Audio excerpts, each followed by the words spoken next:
Unsealed Archives, the Ohio Country, 1755. George Washington rode at the back of the column with a fever that should have kept him in bed. The Monongahela River, July 9th, 1755. 23 years old. A volunteer aide to a British general who treated wilderness like a parade ground. Dysentery had wrung him out for 2 weeks. He sat on pillows because the saddle was a blade against his bones. The surgeon ordered him to stay behind. Washington refused. Ahead, the column stretched a quarter mile. 1,300 men. British regulars, Virginia provincials in hunting shirts, artillery. The finest expeditionary force ever assembled in North America, cutting a 12-foot road through green hell toward Fort Duquesne. The French had built their fort at the forks of the Ohio. Whoever held that ground controlled the continent. He heard the first shots at 1:30. Scattered, distant. The flat crack of muskets in the trees. Then the screaming started. War cries rising from the forest on both sides. Dozens, hundreds. The flanks erupted. Muzzle flashes in the trees, white smoke blooming from behind rocks and fallen logs. Men started falling. The sergeant spun and dropped, clutching his throat. A drummer boy sat down the road and stared at the hole in his chest. The regulars formed ranks, shoulder to shoulder, 3 lines deep.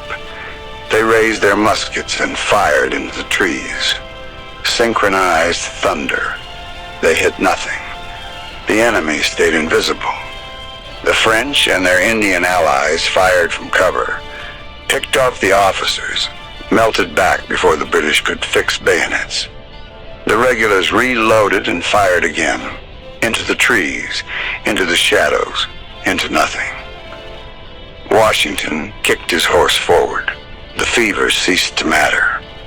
He found Braddock in the center of the chaos, purple with rage, beating soldiers with the flat of his sword, screaming at them to form ranks.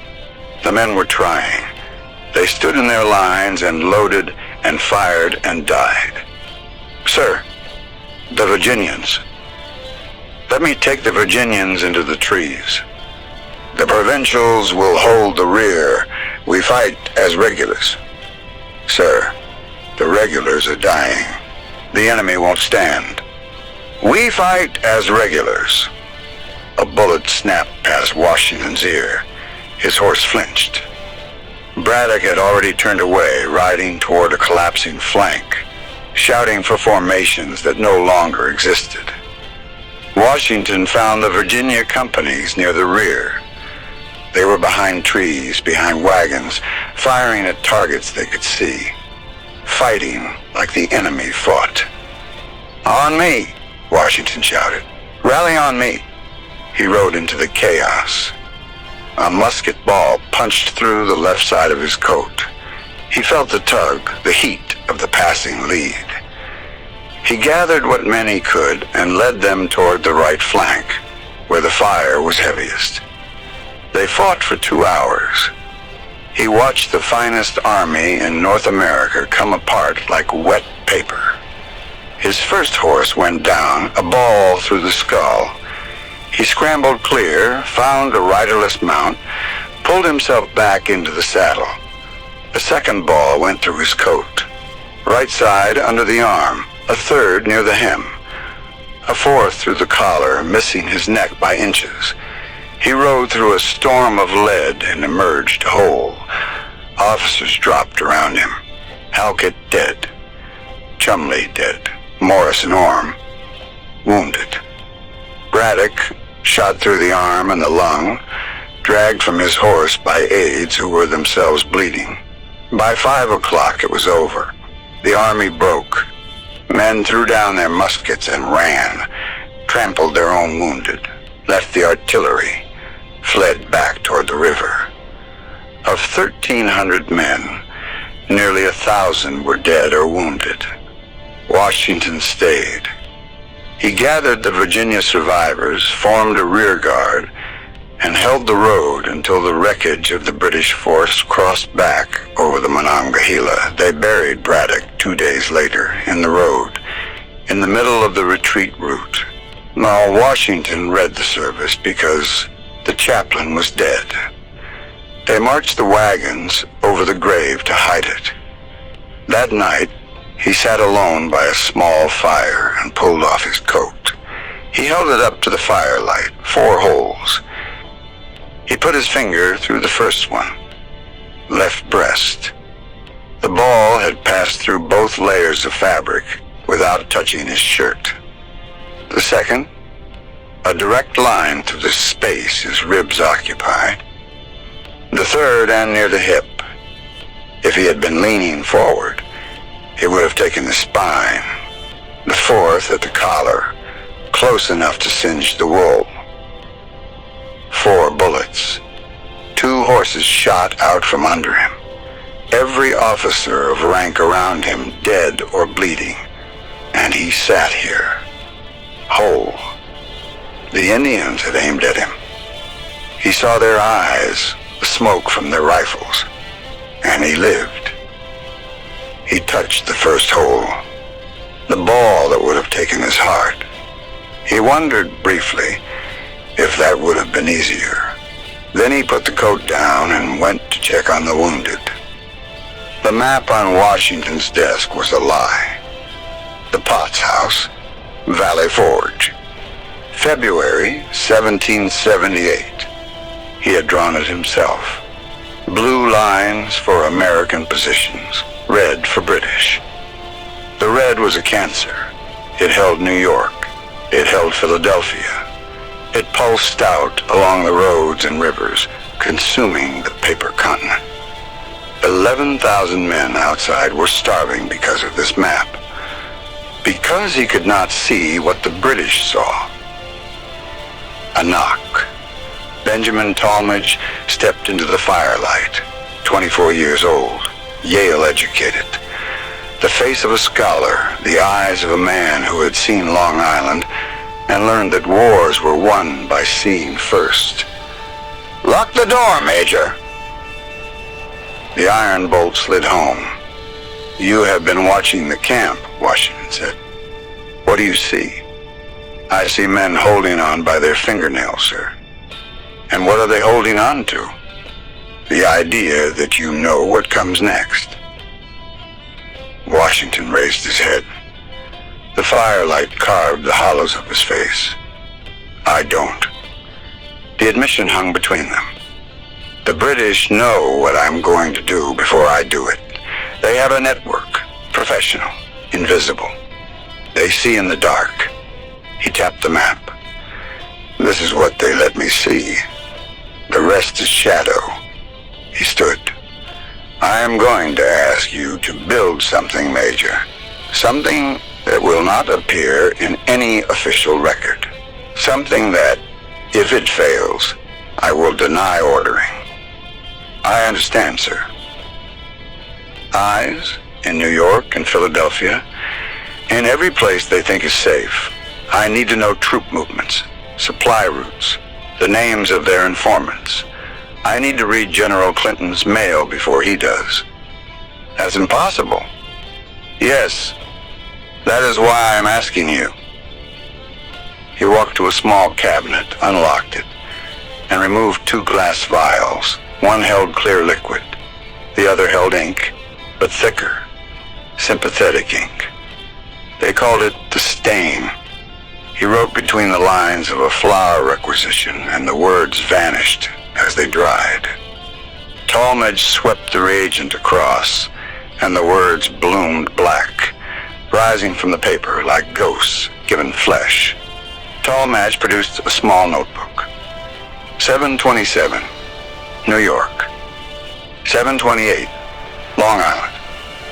355, lady. He stopped. "Lady, a designation. For a female agent, should we recruit one. The British do not suspect women. That is an advantage we can exploit." His finger continued down the list. It stopped at 7-Eleven. Next to it, in Talmadge's careful handwriting, General Washington. His own name reduced to 3 digits. He picked up the quill, dipped it in visible ink, and drew a heavy black line through his own name. Sir, George Washington cannot run this network, he said softly. George Washington is too visible. There are things George Washington cannot do, things he cannot order. He wrote the number 7-Eleven at the top of a fresh page. 7-Eleven has no reputation. 7-Eleven is a ghost. Where do I begin? New York? Find me someone they would never suspect. A woman, perhaps. Someone who can move through their parlors and their parties. Someone who can listen. And if she's caught, Washington met his eyes. Then she disappears, and we never speak her name. That night, Talmadge wrote 3 words in his cipher book. 355. Lady. He did not know her name yet. The rain finally stopped at dusk. Brooklyn Heights, August 29, 1776. 2 years before Valley Forge, before the network, before the numbers. Washington stood at the edge of the trenches, watching water pool in the footprints of dead men. The nor'easter had hammered them for 3 days. Behind him, 9,000 men huddled in the mud, what was left of the Continental Army. In front of him, across a quarter-mile of broken ground, the British were digging siege works. He could hear the shovel in the stillness. They were in no hurry. They had him pinned against the East River like a bug on a board. Howe's army in front, the fleet behind. He had walked into the trap with his eyes open. Long Island had lasted 6 hours. 1,000 men dead or taken in a single morning. The Council of War met at 4 in the afternoon. Gentlemen, Washington said, we will evacuate. Silence. Tonight, General, there are 9,000 men in these lines. The river is a mile wide. If the wind shifts, the wind will not shift. Sir, with respect, you cannot know that. I know that we cannot stay. We cross tonight in silence. Every boat we can find. We leave the fires burning. We leave the sentries walking. We make the British believe we are still here until we are not. 9,000 men, one night, in silence. It cannot be done. It will be done, he said. Because it must. The first boats pushed off at 9 o'clock. Dark shapes on dark water, the oars dipping without splash. Midnight came. The fires still burned in the trenches. The deception held. But the current was brutal, and the boats were taking longer. By 2 in the morning, only half the army had crossed. By 4, the sky lightened. Washington felt the cold settle into his chest. Dawn was coming. The British would see the empty trenches, the boats on the river. They would open fire with everything they had. 5,000 men were still on the Brooklyn side. He had failed. Major Talmadge stood in the rear guard, watching the eastern sky turn from black to gray. He could see shapes now, trees, earthworks. The outline of the British siege lines. Any minute, a sentry would look toward Brooklyn and see the truth. The fog came. It did not drift in. It rose from the river and the marshes like a summons. A wall of white that rolled over the trenches and swallowed the world. One moment he could see the British lines. The next, he could not see 6 yards in front of his face. The fog was so thick it muffled sound. He heard the boats before he saw them. Oars in the water. Low voices. Move. Move. The evacuation continued. Washington stood at the ferry landing as the fog swirled around him. The wind had been blowing from the northeast all night. Fog did not form in wind. Fog did not rise at dawn. And yet, the hours passed. The fog held. Regiment after regiment slipped down to the landing, loaded into the boats, and vanished into the white. The British 200 yards away heard nothing, saw nothing. As the last boats pushed off, Talmadge glanced back. He saw a figure standing on the Brooklyn shore, tall, still, watching. General Washington, the last man to leave. The fog lifted at 8 o'clock. The British patrol found cold fires and empty earthworks. 9,000 men had vanished. That night, in his quarters, Washington opened his trunk. Beneath the maps and dispatches, the coat lay folded. 4 holes. The Monongahela had been bullets. This had been fog. It had covered an army. He did not ask for it, it simply came, like the bullets that missed. He thought about the British, their red coats, their drums. They fought in the light. They announced themselves. They had almost killed him because he believed it too. He could not beat them in the light. No one knew her name. New York City, 1779. In the letters that passed between Setauket and Connecticut, she was only a number, 355. The code for lady in the cipher book. Abraham Woodhull called her a lady of my acquaintance and wrote that with her assistance he could outwit them all. That was the only mention. 1 line and 1 letter. The single trace she left in the official record. Everything else was dark. The British officer was talking about horses. She smiled and nodded, her fan moving in slow arcs against the humid August air. The ballroom was crowded. Candles blazed in crystal chandeliers. Officers in red coats circled the room like cardinals at a feast. The captain was drunk. They were always drunk by this hour. She laughed at something he said. She did not hear what it was. She was counting. 14 officers in the room. 3 generals, 2 admirals, the 17th Light Dragoons, the 42nd Highlanders. Who was speaking to whom? Who was being avoided? The woman on General Clinton's arm, a new mistress. The old one had been sent back to London last month. You must find this terribly dull, the captain said. She touched his arm. Let her fingers rest there a moment longer than necessary. Not at all. I find men who understand horses to be perceptive. He flushed with pleasure. He had just confirmed the 17th Light Dragoons were moving to New Jersey next week. He had mentioned it in passing. Between observations about bloodlines, men always told her things. Historians would spend 2 centuries guessing her name. She preferred it that way. A name was a thread, and a thread could be pulled. The intelligence flowed in one direction. From the ballrooms of New York through dead drops and coded letters to Woodhull in Setauket. From Woodhull to Brewster's boat. Across the Sound to Talmadge. And finally to the desk of 7-Eleven. She never met 7-Eleven. She never knew his name.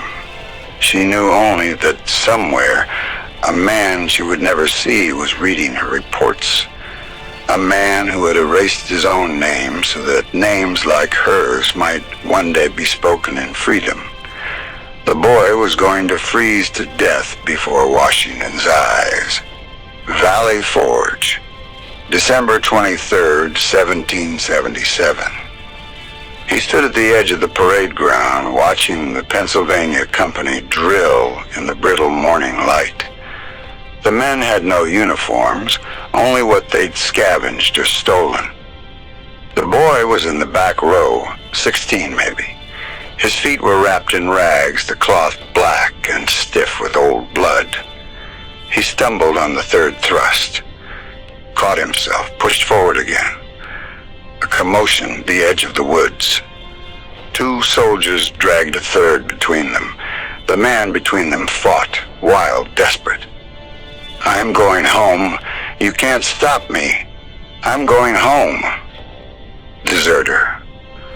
Washington crossed the frozen ground. The drilling stopped. 200 men turned to watch. "Name," Washington said. "John Pace," the man whispered. "First Pennsylvania?" "Why?" Pace looked up. His face was raw with cold, a fury that had curdled into madness. "Why? Look at me, General. Look at my feet." He tried to lift one, the rag binding that had frozen to the ground. "I haven't had shoes since White Marsh. I eat fire cake and watch my friends die of fever. For what? Congress won't pay us. The states won't feed us. We're dying here for nothing." The words hung in the air. Washington said nothing. Instead, he knelt. The ground was frozen iron. He didn't look at Pace. He looked at the man's feet. He reached out and worked at the knot, his breath fogging between them. Pace stared down at him, his fury undone by confusion. Washington unwound the first layer. Underneath, the skin was blue-white, blistered, the toes black at the tips. Frostbite. Gangrene soon. He unwound the second foot. Same. He stood. "Release him." The soldiers let go. He turned to his aide. "Bring my spare boots from headquarters." "Sir, you're..." "Bring them." The silence was absolute. "You want to go home, John Pace?" Pace nodded once. "I cannot stop you. No man here will stop you. If you walk out of this valley, you walk out a free man. No court-martial, no punishment." Hope, terrible and fragile, flickered in the man's eyes. The aide returned with the boots. Good boots, leather-soled, meant for a commander who spent his days in the saddle. Washington held them out. "But you will not walk out barefoot. Take these." Pace stared at the boots, at Washington's face. The hope died, replaced by a dawning, awful understanding. His shoulders slumped. "I can't," he whispered. "You can. I can't leave them." He nodded toward the watching men, toward the boy with the bloody feet.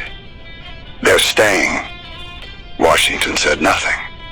The boots stayed where they were, held out, waiting. Pace took them. His hands trembled. He sat down right there in the frozen mud, pulled off the frozen rags, and worked his dead feet into the leather. He didn't look up when he was done, just stood, turned, and walked back to his place in the Pennsylvania line. Washington turned to the watching men. 200 faces, starved, frozen, holding the line. "Dismissed," he said. Then the boy with the bloody feet snapped to attention. A ragged salute. The others followed one by one. In the summer of 1780, the intelligence changed. The reports from New York grew urgent. A senior American officer was in contact with the British. A major fortification was being offered. 355 heard the whispers at the parties. The courier who arrived from Philadelphia with sealed letters for Major John Andre. Andre, the British spy master. Handsome, charming, beloved by the loyalist women of New York. She smiled at him across crowded rooms, and she watched. The name surfaced in fragments.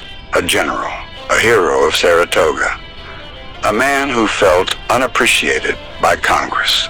Arnold. Benedict Arnold was selling West Point to the British. The intelligence went north, and days later, Andre was captured on the road to New York. The plans for West Point stuffed in his boot. Arnold escaped to a British ship. Andre was hanged, and the British, furious, began hunting for the leak. The sweep came in October. British counterintelligence moved through New York like a scythe. Suspects arrested. Houses searched. 355 knew the net was closing. Woodhull offered extraction. The message came through the dead drop, a single line in invisible ink. Brewster's boat. Tomorrow night, your choice. She stood at her window looking down at the dark street. Somewhere out there, a boat waited. Safety waited. A life after. Running would confirm suspicion. Running would expose the network. Running would betray everyone who had trusted her. Her hand rested on the window latch. She didn't move. She stayed. There was one night when the two worlds collided. A British general's reception on Broad Street. She stood by the window, her glass untouched, watching a man in a dark coat near the fireplace. Older than the others, not in uniform. He was studying a painting, and his gaze did not move from it. She knew who he was. Everyone in the network knew. The number that replaced the name. His eyes moved from the painting, found hers across the room. He did not nod. He did not acknowledge her. He simply looked. And in that look was every dead drop she had tended, every report that had crossed the sound, every night she had lain awake knowing that if she was captured, this man would burn every record of her existence. She looked back, and in her look was the same knowledge. The moment passed. He turned back to the painting. She turned back to the window. The general beside her laughed about something. She laughed too. The mask fitted perfectly. But her hands were steady now in a way they had not been before. Washington rode north along the Hudson in the crisp September morning. The Robinson House, September 25th, 1780. West Point rose ahead, the fortress that controlled the river. Benedict Arnold commanded it. Washington had given him the post himself. An aide met him on the steps, pale. "General Arnold is not here, sir. He received an urgent message this morning.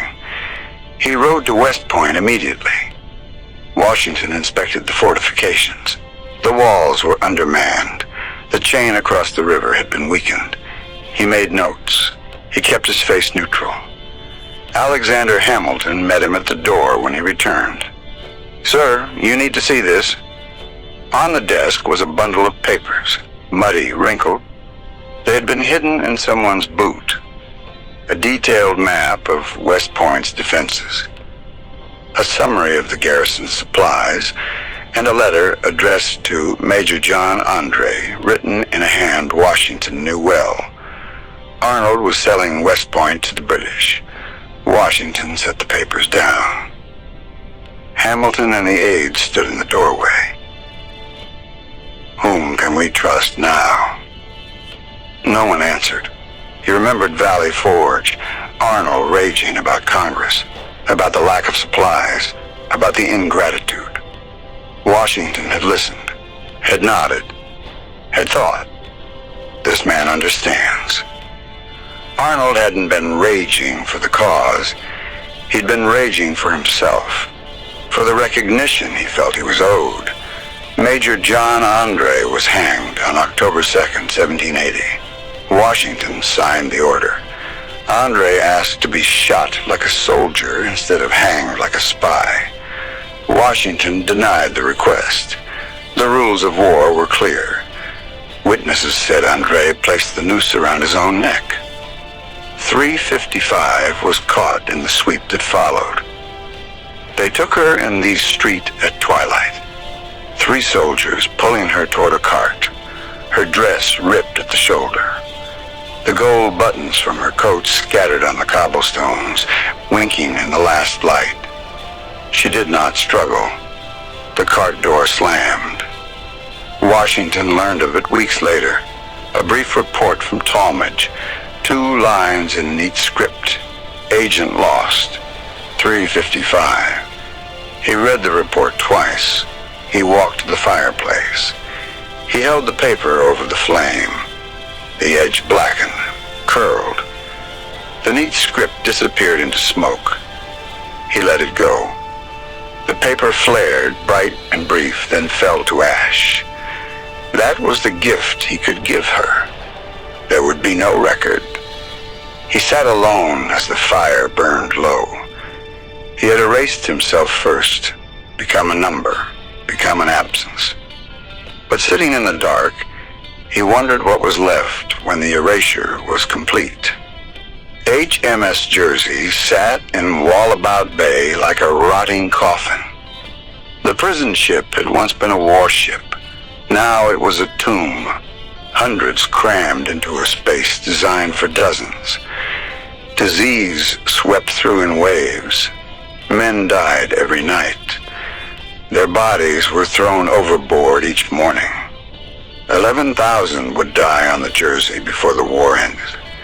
355 was placed in the hold with the others. She was the only woman. The hold was darkness with weight. She lay on the boards and felt the ship move beneath her, a slow roll that never stopped. The smell was the worst of it. Waste and rot and the sweetness of dying flesh, so thick it coated her throat. She thought of the balls, the chandeliers, the captain talking about horses, the powder on her face, the dress she chose to be forgotten in. All of it had led here. The British questioned her. They wanted names, networks, the identity of the agents who had exposed Arnold's plot. She said nothing. They questioned her again and again. They offered deals, comfort, release. She said nothing. The weeks passed. The conditions worsened. She watched men break, sell out their comrades for a crust of bread or a cup of clean water. She said nothing. She went to the Jersey. She never came out, and she never talked. The Culper ring survived. Woodhull kept reporting. Talmadge kept running couriers. The intelligence kept flowing to the desk of 7-Eleven. Because 355 had not broken. Years later, Abraham Woodhull returned to his farm in Soutauquet. He married, he raised children. He never spoke publicly about the ring, but sometimes on summer evenings he would walk to the bluff overlooking the Sound and watch the water turn gold in the setting sun. He never wrote her name in his memoirs. He never told his children who she was. He kept her secret the way she had kept his. In the last summer of the war, Washington took his army south in secret. 14 days they marched, a river of men flowing toward Virginia in silence, broken only by the muffled tread of boots on dirt. Near Trenton, a British patrol crossed their path, redcoats moving along the road less than 100 yards away. The Americans froze in the trees, not breathing. The patrol passed without stopping. By the time Clinton realized the truth, Washington was in Maryland.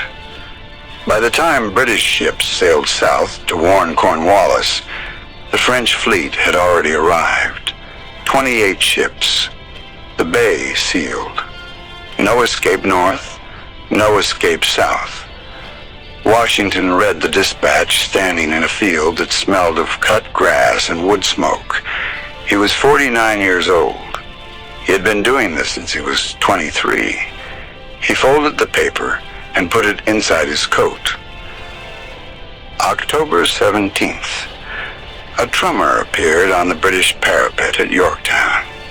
His drum was inaudible over the roar of artillery, but they could see him. A small figure in red beating a rhythm no one could hear. The guns fell silent. An officer appeared beside the drummer and waved a white handkerchief.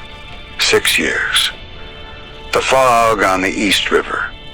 The boy with the bloody feet, and John Pace walking back to the line in a general's boots. The letters written in stain, blooming black by candlelight. The dispatch he burned with her number on it.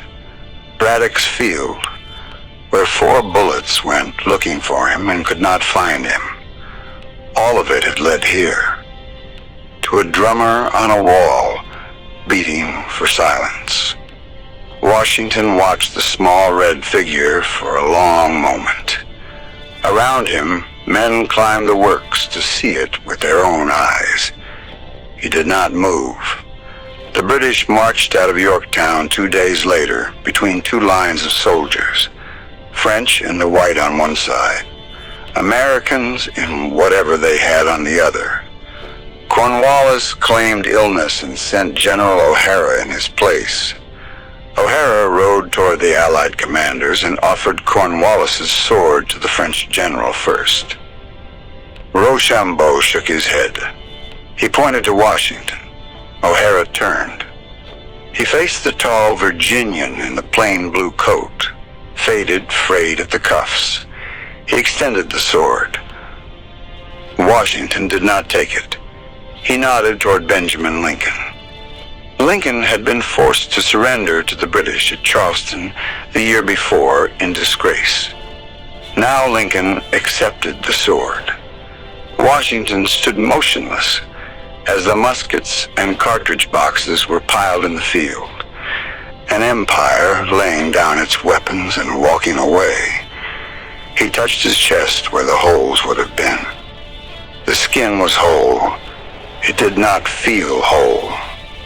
One of the 11,000 dead in the Jersey's hold had been a woman. She held silence through whatever they did to her in that hold. Months of it. The network survived because she did. The republic she purchased did not know her face or her name. It never would. There was no grave. 2 years later, the war won, but the peace unsigned.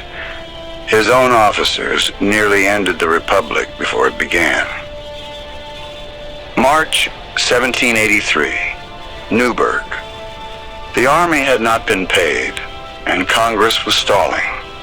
The officers assembled in a large wooden building they called the Temple to set the army on a path toward confrontation with its own Congress.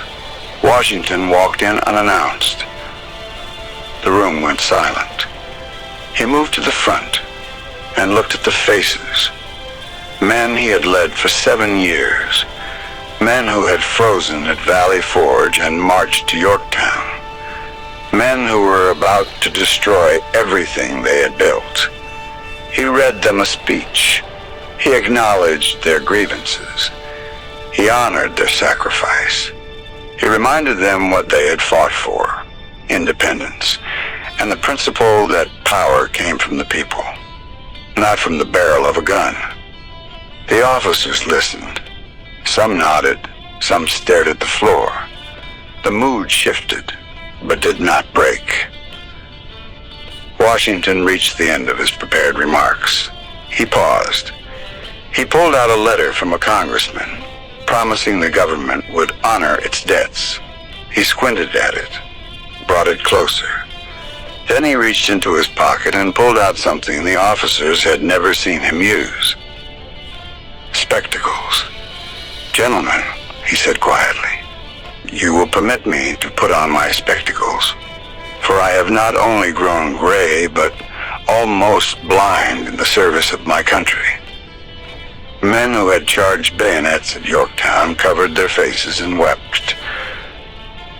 They had never seen him weak, never seen him old, never seen him as anything but the pillar that held everything up. Now they saw a man, tired, fading, giving everything he had. The crew dissolved in tears. He finished reading the letter, folded his spectacles, and put them away. You will give Congress the opportunity to do justice. You will not stain the glory you have earned. He walked out. Behind him, the officers passed resolutions of loyalty. 9 months later, he finished the job.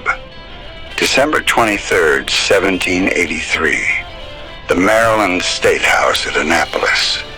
He entered alone in the faded blue coat, a single sheet of paper in his hand.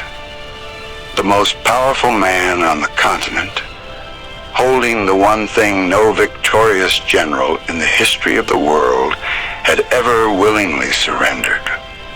Having now finished the work assigned me, he read, I retire from the great theater of action, and bidding an affectionate farewell to this august body under whose orders I have so long acted, I here offer my commission and take my leave of all the employments of public life. He stepped forward and held out the commission. The President of Congress took it with trembling hands. Washington bowed. He turned. He walked out of the chamber. The delegates did not move. Some stared at the empty doorway a long time after it was empty. When they told King George III that Washington intended to give up power and go back to his farm, the king said, if he does that, he will be the greatest man in the world. They called him back to preside over the convention that wrote the Constitution, and he sat at the front and said almost nothing, because his presence was the argument. They gave him the presidency. He took it. 8 years, 2 terms. They begged him to stay for a third. He refused. The pattern held. December 12th, 1799. The snow came early that year. Washington rode out into it 5 hours in the freezing rain, inspecting the farms. He was 67. The throat infection started the next morning. The doctors came with lancets and blistering agents, and the desperate certainty of men who believed they were helping. They drained nearly half the blood from his body. He endured it. He had endured worse. By evening, he knew. He lay in bed as the light faded. Martha sat beside him, holding his hand. 40 years of marriage. She had waited for him through every campaign, every absence, every letter that might have been the last. Now she waited for this. I find I am going, he said. His voice was a rasp. My breath cannot last long. She didn't argue. She had never argued with him about the things that mattered. At the foot of the bed sat the trunk. It had followed him from the Monongahela to Brooklyn, to Valley Forge, to Yorktown, to Mount Vernon. 44 years. The coat inside was moth-eaten now, and the fabric so thin you could see light through it. But when Martha had opened it that morning to lay a blanket over his legs, the smell had risen. Gunpowder still trapped in the wool after 44 years. He reached for it. His fingers found the frayed threads of the collar. The fourth hole. The one that had missed his neck by inches. 44 years since the Monongahela. He had asked the question at every crossing, why me? He had never answered it. There was no answer he could trust. The bullets had missed. The fog had come. The woman had gone into the hold, and the Republic stood. At some point he had stopped asking, and gone back to the work. He thought of her, the number, the silence that had saved them all. She had gone into the Jersey's hold and never come out. He had never known her name. He reached for Martha's hand. She was still there. She had always been there. "Let me go off quietly," he said. He died just after 10 o'clock, his hand still in hers. They buried him at Mount Vernon 4 days later. No state funeral, no procession through the Capitol. Just family. The people who had worked his fields, the soldiers who had traveled through the snow to say goodbye. The snow fell on the Virginia soil, covering the grave, covering the fields. Martha walked back to the house alone. The trunk sat in the corner of his study. She passed it. She did not look.